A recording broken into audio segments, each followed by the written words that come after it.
40 days video mga guys, 40 years video mga guys. Nandito tayo sa bundok para mag-install ng signal ng Fish Wi-Fi. So umaakyat pa tayo dito sa taasan ng bundok mga guys. So yung paglalagyan natin ng antena is doon pa sa taas sa may punong kahoy doon na wala ng dahon. Hinihingal tayo mga guys kasi sobrang taas ng bundok. Tapos yung paglalagyan natin ng bindo is doon sa may bahay na yun, sa pinakauling bahay. Doon sa may medyo naka-hide na bahay. So doon natin ilalagay yung ating sender, yung ating receiver. Nandoon sa bahay na yun. Pasensya lang guys kung hindi magandang pagka-explain. Tapos yung sender natin mga guys, doon natin ilalagay. So may daanan pala dito mga guys. Pasensya lang kung hindi so may daanan dito. So dito tayo tatawid. Napapagod. So ang oras natin mga idol is nasa 1 PM na tayo ngayon. Ang oras natin, masyado nang mainit ang araw.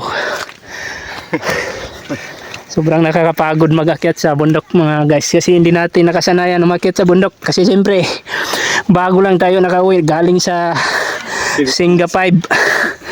Galing tayo sa Singapore 5. Tapos nagpunta tayo sa Singapore.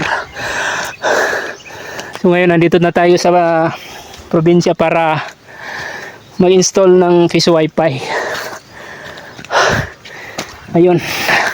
Hindi pa tayo umabot sa pinakatuktok mga guys. So umiinit na yung grasa ng ating tuhod mga guys. Nangangalay na yung tuhod ko.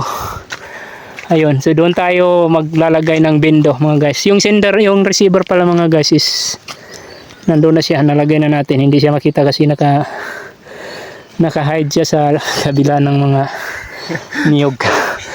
Punong niyog. Guys, hindi na masyadong magandang pagka-explain mga guys. Gurami ang taas ng inaakyat natin mga guys. Ay grabe pala.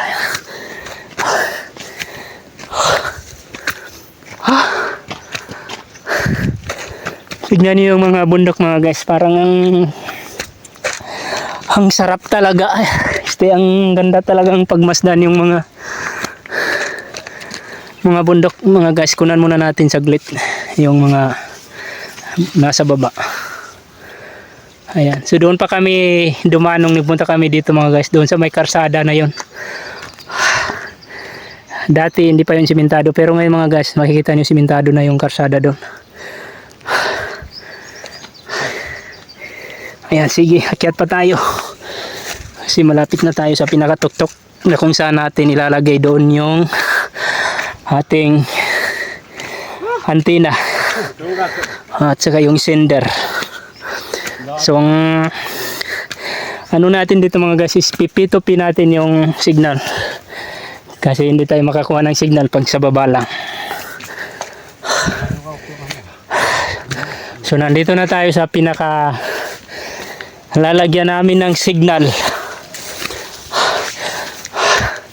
So update ko lang kayo mamaya mga guys kasi siguro 40 days video na ito.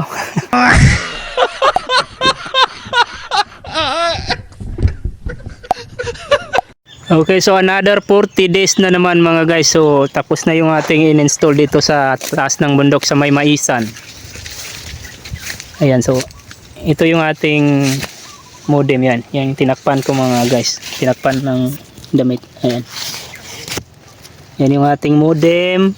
At saka yung POA na pang solar. Ayan yung battery na 12 volts. So gagawaan pa yan ng may-ari ng bahay para hindi maulanan. So yan yung ating sender at saka yun yung ating hybrid antenna. So doon tayo magpapasa ng signal doon sa baba. So nandoon yung ating pinaka-receiver. Yun yung receiver natin, yung sa taas. Yung puti na yun. Hindi siya masyadong makita mga guys kasi malayo. Nasa baba pa talaga yun. So ngayon mga guys is pababa na kami kasi tapos na yung setup namin dito. So muntik na rin kaming maabira dito kasi yung step up converter natin is sumablay. Kaya naputol yung kanyang fuse. So, buti yung fuse na lang yung fuse lang yung nasira. Kaya na okay naman siya. Kasi wala pa naman kaming dalang reserva. Okay, so ngayon is nandito na ako ngayon sa baba mga idol. Nandun yung ating sender. Yung antenna at saka yung sender. So hanggang ngayon, hinihingal pa rin ako mga idol. So nandun yung bahay or yung sender. Ayun. So pupunta tayo doon sa bahay. So yun yung receiver natin mga guys.